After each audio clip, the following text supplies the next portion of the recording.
ये आरक्षण पर नेता मौन कौन है? अब मौन कौन है ये समझने की जरूरत है। देखिए, अनुप्रिया पटेल, ओम प्रकाश राजभर, केशव प्रसाद मौर्य, भूपेंद्र सिंह चौधरी, स्वतंत्र पटेल और शिक्षा मंत्री संदीप सिंह, ऐसे नेता खामोश हैं। लेकिन एक बात और कहना चाहते हैं, इस पर देश के प्रधानमंत्री नरेंद्र मोदी भी चुप हैं, क्योंकि देश के प्रधानमंत्री जहां जाते हैं वहीं के हो जाते हैं। तो क्या पिछड़ों के साथ में देश के प्रधानमंत्री का जुड़ाव है, वो नहीं है क्या? अगर जुड़ाव होता तो शायद इनको इंसाफ मिल जाता। और योगी आदित्यनाथ जो कहते हैं कि हम इंसाफ करते हैं और इंसाफ के नाम पर पहचाने जाते हैं, वो योगी आदित्यनाथ जी कहां पर हैं? चलिए महिलाओं से बात कर लेते हैं। क्या हाल चाल है? कई दिन से बैठे हुए हैं। आज 663 दिन हो गया, हम 563 दिन हो गया, लेकिन ये लोग हमारी बातें सुन ही नहीं रहे। 563 दिन हो गया, लेकिन कोई आया सरकार का नुमाइंदा? नहीं, अगर यही आए होते तो हम लोग यहाँ ना बैठे होते ना।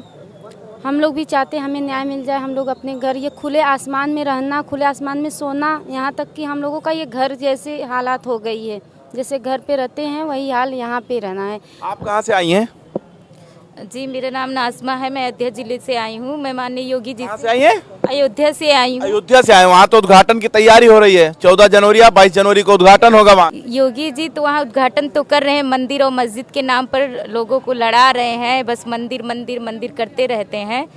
हम माननीय योगी जी से ये पूछना चाहते हैं कि 2 साल पहले हम लोग की लिस्ट निकाले हैं, उसके साथ हम लोग को क्यों नहीं मतलब नियुक्ति दी जा रही है? हम लोग के साथ ऐसा क्यों, क्या मतलब ऐसा क्यों कर रहे हैं? इतने दिन से हम लोग यहाँ बैठे हैं, खुले आसमान के नीचे बैठे हैं, रहने के लिए कोई वो नहीं है, ना ओढ़ने के लिए, ना खाने के लिए, एक टाइम खाना खा करके गुजारा कर रहे हैं। सरकार का कोई एक भी आदमी, कोई एक सांसद, विधायक, मंत्री, कोई एक भी आदमी, हम 563 दिन से यहाँ पे बैठे हैं, आज तक कोई हम लोग से पूछने तक नहीं आया कि आप लोगों की समस्या क्या है, उसका समाधान किया जाए, कैसे किया जाए। कोई कुछ बोल ही नहीं रहा, जैसे किसी को दिख ही नहीं रहा है।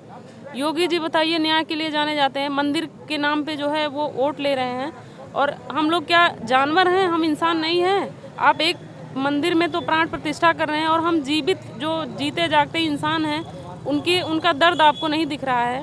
बताइए, ऐसे नेताओं, ऐसे मंत्रियों और ऐसे देश के जो है जो मुखिया हैं, उनसे हम क्या उम्मीद करें?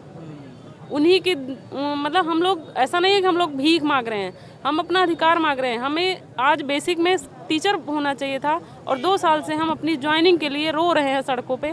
बताइए, हमें कब न्याय मिलेगा? कुछ पता नहीं है। आपको पढ़ाना चाहिए था, आप यहाँ क्या करने आ गए? तो सरकार हम लोग मजबूर कर दिया ना यहाँ पे बैठने के लिए। अगर सरकार हम लोग को नियुक्ति पत्र दे दी होती तो आज हम लोग स्कूल में अपने बच्चों को भविष्य संवारते, पढ़ाते लिखाते, बच्चों को भविष्य संवारते। लेकिन सरकार इतना मजबूर कर दी है कि हम लोग इस सड़कों पर दर दर ठोकरे खाने पड़े, खुले आसमान में सोना पड़ रहा है। ये मजबूर हो गई हैं, और यही कारण है कि ये लोग यहाँ पर बैठी हुई हैं। भाई साहब, क्या हाल चाल है? शादी करना चाहिए, घर बसाना चाहिए, आप लोग तो यहीं बैठे हैं। अब कहाँ शादी होगी? अब तो एज भी बढ़ गई है। हम लोग यहाँ आज 2 साल से बैठे हैं नियुक्ति के लिए, नियुक्ति भी नहीं मिल रही है। कितने कुंवारे हैं इसमें? इसमें हाथ उठा सकते हैं क्या? ये केवल 1 2 ये और ये भाई साहब बैठे हैं। 3 लोग केवल शादीशुदा, बाकी 3 शादीशुदा, बाकी सब कुंवारे हैं। सब वही है। तो सरकार आप लोगों पर फोकस क्यों नहीं कर रही? हम नहीं समझ पा रहे हैं। पिछड़े दलित हैं, मैं पिछड़े समाज, पाल समाज से आता हूँ। बीजेपी की सरकार जब 2022 में बनी है, मुझे सबसे ज्यादा खुशी हुई थी, क्योंकि बीजेपी सरकार ने ही लिस्ट निकाली थी। हमको आप पिछड़े समाज के हैं, इसलिए आपकी नहीं सुनाई हो रही। पाल समाज से हूँ, मैं बीजेपी का वोटर था, हूँ नहीं था, इसके पहले मैं वोट देता था। 2022 में जब सरकार बनी, सबसे ज्यादा खुशी मुझे हुई थी, क्योंकि 6800 दलित पिछड़ों की लिस्ट जो है योगी सरकार ने निकाला था। हमको ये लगा कि जो है योगी सरकार ने निकाला तो नियुक्ति ये भी देंगे, ये ही देंगे, तो इसलिए हमने वोट इनको किया। हमको लेकिन आज 2 साल हो गया, नियुक्ति नहीं मिली, और चुनाव आ गया है। अब हम लोग जो 24 वाला जी, अब चुनाव आ गया है, हम लोग फिर अगड़ा पिछड़ा और दलित की बात फिर करने लगे हैं नेता। अब हम लोग नहीं उसमें फंसने वाले हैं। हम लोग समझ गए, हम लोग हिंदू है ही नहीं, हम लोग खाली चुनावी हिंदू हैं। आप लोग हिंदू नहीं? नहीं, हम लोग केवल चुनाव में हिंदू। ये बात करने की जरूरत नहीं है। मंदिर का उद्घाटन होने वाला है, आपको रोजगार मिले ना मिले, लेकिन घंटा बजाने का टाइम मिल जाएगा। सर ऐसा है, ये भारतीय जनता पार्टी सरकार ये हमेशा दोहरे तरीके का व्यवहार करती है।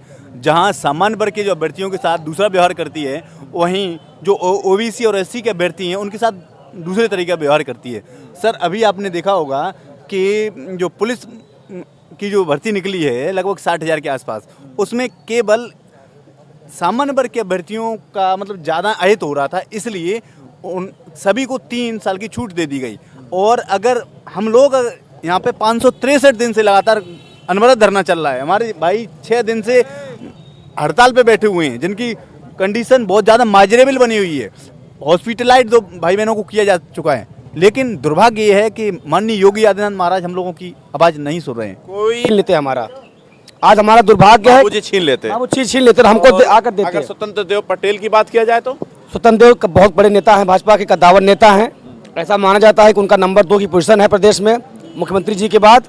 वो भी हमारे समाज के नेता हैं, और जब हम उनके पास जाते हैं तो वो कहते हैं कि हम आपकी आवाज़ बनेंगे, आपकी बात पहुंचाएंगे मुख्यमंत्री तक, लेकिन आज तक वो हमारी आवाज़ नहीं पहुंचा पाए हैं। ओम प्रकाश राजभर की किया जाए तो ओम प्रकाश राजभर जी जब तक विपक्ष में थे, समाजवादी पार्टी में थे, जब गठबंधन था उनका, तो वो हर मंचों से हमारे शिक्षक भर्ती की बात करते थे। उनका कहना था, उनका मानना था कि 69,000 शिक्षक भर्ती में बहुत बड़ा घोटाला हुआ है। केशव मौर्य जो कि डिप्टी सीएम हैं, पिछड़े समाज से आते हैं, ये वक्तव्य मैं जो बोलने जा रहा हूँ इसको आप चलाइएगा कि ये वक्तव्य ओम प्रकाश राजभर का था कि 69,000 शिक्षक भर्ती में घोटाला हुआ है। केशव मौर्य जानते हैं, अगर बोल दे तो भाजपा उनका गला काट लेगी। ये ओम प्रकाश राजभर के सब जुबान थे। ये ओम प्रकाश राजभर के जुबान थी, उनका वर्डिंग थी। आज भी आप जाएंगे तो आपको मिल जाएगा सोशल मीडिया पे, ये उन्होंने कहा था। अब वही ओम प्रकाश राजभर आज भाजपा सरकार में सम्मिलित हैं, मंत्री पद की लाइन में खड़े हुए हैं, आज वो हमारी आवाज नहीं बन पा रहे हैं। तो आपको लग रहा है ओम प्रकाश राजभर के भी गर्दन पे कोई तलवार रख के खड़ा है क्या? देखिए, हम लोग बार बार उनके पास जाते हैं। अभी हमारी 3 बहनें और 2 भाई मिलकर उनसे आ रहे हैं। हम अपने समाज के जितने भाजपा में नेता हैं सबसे यही विनती करते हैं, अनुरोध करते हैं कि हमने आपका विरोध किया हो, हमने आपके खिलाफ नारेबाजी की हो, लेकिन हमारा उद्देश्य राजनीतिक नहीं है। हम आपके ही लोग हैं, हमने ही आपको माननीय बनाया है। अभी हम लोग स्वतंत्र देव के यहाँ गए थे तो प्रशासन के लोग कह रहे थे कि आप लोग नारेबाजी ना करिए, हल्ला ना करिए, वो माननीय होंगे, माननीय हैं। तो हमने कहा कि आप माननीय उनके लिए हो सकते हैं, आपके लिए हो सकते हैं, हमारे माननीय नहीं हैं। स्वतंत्र देव सिंह हमारे परिवार से हैं, हमारे समाज से हैं, किसी के चाचा हैं, किसी के दादा हैं, किसी के फूफा हैं वो। उसी प्रकार से डिप्टी सीएम केशव मौर्य जी भी हमारे समाज से आते हैं। हम लोग जब चुनाव हुआ पिछली बार तो हमें लगा कि मुख्यमंत्री बनेंगे ये, हमने इस बिहार पे उनको वोटिंग की। हमारा पूरा पिछला समाज उनको अपना नेता मानता है, लेकिन वो भी हमारे मामले पर चुप हैं और हमें न्याय नहीं दिला पा रहे हैं। चलिए देखिए, आपको समझ में आ गया होगा, पूरी वीडियो देख चुके हैं। एक बात और समझ लीजिए और देख लीजिए, बाबा भीमराव अंबेडकर जी का जो है तस्वीर है, दूसरी तरफ संविधान है और बीच में भूख हड़ताल लिखा हुआ है। 550 दिन शांतिपूर्वक धरने के बाद अब भूख हड़ताल पर बैठे हैं। भीख नहीं, अधिकार मांगते, पिछड़े और दलितों को यही पुकार, नियुक्ति दे सरकार। अब इतनी बड़ी चीज नहीं मांग रहे हैं, शिक्षक हैं, बच्चों को पढ़ाने का अधिकार मांग रहे हैं। ये नौकरी नहीं, बच्चों को पढ़ाने का अधिकार मांग रहे हैं। यानी पढ़ेगा इंडिया तो बढ़ेगा इंडिया, और अगर ये यहीं बैठे रहेंगे तो पड़ा रहेगा इंडिया। खैर, बने रहे हमारे साथ, देखते रहे 24 तक न्यूज़, जनता का इनके साथ।